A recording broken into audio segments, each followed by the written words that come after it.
Hi my fam, welcome to my channel Kausalya Godavari అమ్మాయి. నా channel ఎవరైనా ఫస్ట్ టైం చూస్తున్నట్టయితే make sure to subscribe. Christmas season కదా, దానికోసం నేను 2 డిఫరెంట్ స్టార్ మేకింగ్ చూపిస్తున్నాను. వీడియో లాస్ట్ వరకు స్కిప్ చేయకుండా చూడండి. చాలా బ్యూటిఫుల్గా ఉండబోతుంది ఈ వీడియో. అయితే చూసారా ఎంత కలర్ఫుల్గా ఉందో. ఇలాంటి కలర్ఫుల్ స్టార్ని మన ఇంట్లోనే ఈజీగా చేసుకోవచ్చు. జస్ట్ 20 రూపీస్ ఖర్చు అవుతాయి అంతే. నా సబ్స్క్రైబర్ ఒకరు A4 షీట్స్తో చెయ్యక్క అని చెప్పేసి అడిగారు. దానికోసం నేను ప్రత్యేకంగా తన కోసం చేస్తున్నాను ఈ వీడియో లాస్ట్ వరకు స్కిప్ చేయకుండా చూడండి, ఈజీగా అర్థమవుతుంది. కొంచెం కలర్ఫుల్గా ఉండడానికి కలర్ పేపర్స్తో కూడా చేశాను నేను, కానీ A4 షీట్స్తో కూడా చేశాను. ఫస్ట్ ఒక A4 షీట్ని తీసుకొని దాన్ని మిడిల్లోకి ఫోల్డ్ చేసుకోవాలి. మిడిల్లోకి ఫోల్డ్ చేసుకున్నాక దాన్ని మిడ్ పాయింట్ కింద చూసి అటు సైడ్ నుంచి హాఫ్ ఫోల్డ్ చేసుకోవాలి. మళ్ళీ ఇటు సైడ్ నుంచి ఒక హాఫ్ ఫోల్డ్ చేసుకోవాలి. ఇలా ఫోల్డ్ చేసుకున్న తర్వాత కింద గ్లూతో అప్లై చేసుకొని ఒక సైడ్ ఫోల్డ్ చేసుకోవాలి.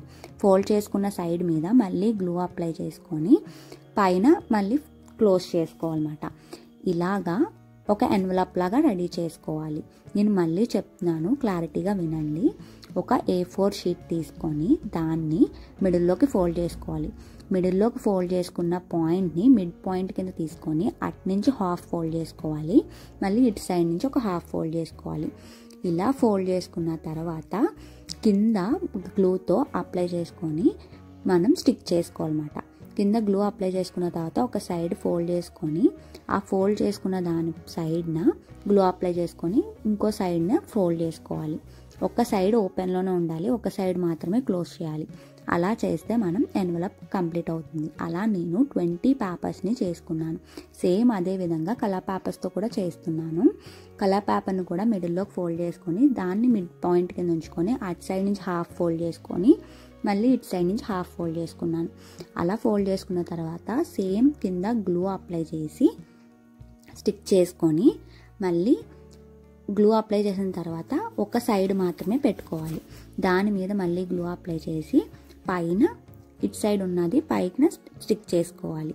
ఇలా కలర్ పేపర్స్ని కూడా నేను 20 మేక్ చేసుకున్నాను. కలర్స్ 10 కలర్స్ తీసుకున్నాను. ఒక్కొక్క కలరు 2 పేపర్స్ని మేక్ చేసుకున్నాను. కలర్ఫుల్గా కనిపించడం కోసం నేను 10 కలర్స్ తీసుకున్నాను. మీ దగ్గర ఒక కలర్ ఉంటే ఒక కలర్తో అయినా చేసుకోవచ్చు. నేను రెయిన్బో కలర్లా చేయాలనుకున్నాను స్టార్ని, అందుకే నేను 10 కలర్స్ తీసుకున్నాను. అలా చేసుకున్న తర్వాత ఒక ఎన్వలప్ ఎప్పుడు క్లోజ్డ్ సైడ్ మన వైపు ఉండాలి, ఓపెన్ సైడ్ ఆపోజిట్ సైడ్ ఉండాలన్నమాట. అలాగా T షేప్లో డ్రా చేసుకొని ఒక దాని మీద ఒకటి స్టిక్ చేసుకోవాలి. ఓపెన్ సైడ్ ఎప్పుడు పైన ఉండాలి, క్లోజ్డ్ సైడ్ ఎప్పుడు మన సైడ్ ఉండాలి. క్లోజ్డ్ సైడ్న అడ్డంగా డ్రా చేసుకోవాలి, ఓపెన్ సైడ్న నిలువుగా పేస్ట్ చేసుకోవాలి. అలా 20 కలర్ పేపర్స్ని కూడా నేను ఒక దాని మీద ఒకటి నెమ్మదిగా స్టిక్ చేసుకున్నాను. కొంచెం పేషెన్స్తో స్టిక్ చేసుకోండి. ఇలా స్టిక్ చేసుకుని ఇలా మనం నచ్చిన కలర్స్తో అరేంజ్ చేసుకోవచ్చు. నేను నాకు నచ్చిన కలర్స్ని మొత్తం 20ని కూడా స్టిక్ చేసేసుకున్నాను. ఈ స్టార్ని చాలా ఈజీగా చేసుకోవచ్చు. మన ఇంట్లో మనం చేసుకున్న స్టార్ పెట్టుకుంటే ఆ సాటిస్ఫాక్షనే వేరు కదా, చాలా బాగుంటుంది. లాస్ట్ టైం నేను ఎన్వలప్తో షార్ట్ పెట్టినప్పుడు దీనికి బల్బ్ ఎలా పెట్టుకోవాలి, లైటింగ్ ఎలా పెట్టుకోవాలని చాలామంది అడిగారు. దీనికి లాస్ట్లో నేను లైటింగ్ ఎలా పెట్టుకోవాలో కూడా నేను చూపించాను. సో వీడియో లాస్ట్ వరకు చూస్తే మీకు కంప్లీట్గా అర్థమవుతుంది. లైటింగ్ కూడా ఈజీగా పెట్టుకోవచ్చు.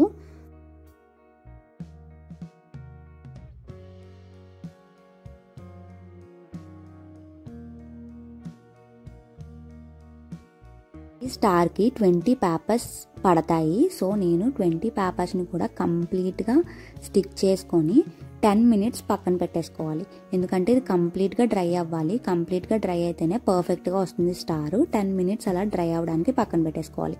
నేను వైట్ పేపర్స్తో కూడా చేస్తున్నాను, A4 షీట్స్తో అన్నాను కదా. సో వైట్ పేపర్స్ని కూడా సేమ్ 20 పేపర్స్ని ఒకదాని మీద ఒకటి T షేప్లో స్టిక్ చేసుకోవాలి. ఇక్కడ కొంచెం పేషెన్స్గా స్టిక్ చేసుకోండి. 20 పేపర్స్ని కూడా ఒకటే షేప్లో T షేప్లో స్టిక్ చేసుకోవాలి. నేను వైట్వి కూడా మొత్తం స్టిక్ చేసేసుకున్న తర్వాత పక్కన పెట్టేసుకున్నాను. ఒక 10 మినిట్స్ కంప్లీట్గా డ్రై అవనిచ్చాను. డ్రై అయినిచ్చిన తర్వాత స్కేల్ పెన్సిల్తో నాకు ఏ షేప్ అయితే కావాలో ఆ షేప్ని డ్రా చేసుకుంటున్నాను. నేను ఇక్కడైతే టిక్ షేప్లో డ్రా చేసుకున్నాను ఒకటి, ఇంకొకటేమో జిగ్జాగ్ షేప్లో చూపిస్తున్నాను. మీకు ఏదో ఒకటి కొత్తగా వెరైటీగా చూపించడం కోసం నేను ఈ షేప్స్ డ్రా చేస్తున్నాను. ఇన్ కేస్ మీకు ప్లెయిన్గా కావాలి, ఇలా ఏమీ వద్దు అనుకుంటే కనుక వీ షేప్లో డ్రా చేసుకొని కట్ చేసుకోవచ్చు. అలా కట్ చేసింది నేను ఒక షార్ట్ చేశాను. ఇన్ కేస్ మీకు కావాలంటే కింద డిస్క్రిప్షన్లో లింక్ ఇచ్చాను, దాన్ని ఒకసారి చూడండి, మీకు ఈజీగా అర్థమవుతుంది. అలా డ్రా చేసుకున్న తర్వాత డ్రా చేసుకున్న పార్ట్ని కట్ చేసుకోవాలి. ఇక్కడ కొంచెం పేషెన్స్గా కట్ చేసుకోవాలి. ఇక్కడ కంప్లీట్గా ఎందుకు డ్రై అవ్వనివ్వాలి అన్నానంటే, ఇక్కడ కట్ చేసుకున్నప్పుడు డ్రై అవ్వకపోతే చిన్న చిన్న పీసెస్ కట్ అయిపోతాయి అన్నమాట, జరిగిపోయి కట్ అయిపోతాయి. దానికోసం నేను చిరిగిపోతుంది పేపర్ అనేది, దానికోసం కంప్లీట్గా డ్రై అయితే పర్ఫెక్ట్గా వస్తుంది మనం కట్ చేసుకున్నప్పుడు. ఇది కొంచెం కష్టమైన పార్ట్, కానీ కొంచెం ఓపికతో కట్ చేసుకుంటే, ఎందుకంటే 20 పేపర్స్ కాబట్టి ఈజీగా కట్ అవ్వదు. సో కొంచెం పేషెన్స్తో కట్ చేసుకుంటే చాలా బ్యూటిఫుల్గా వస్తుంది అవుట్పుట్ అయితే. కొంచెం పేషెన్స్గా కట్ చేసుకోండి ఇక్కడైతే కనుక.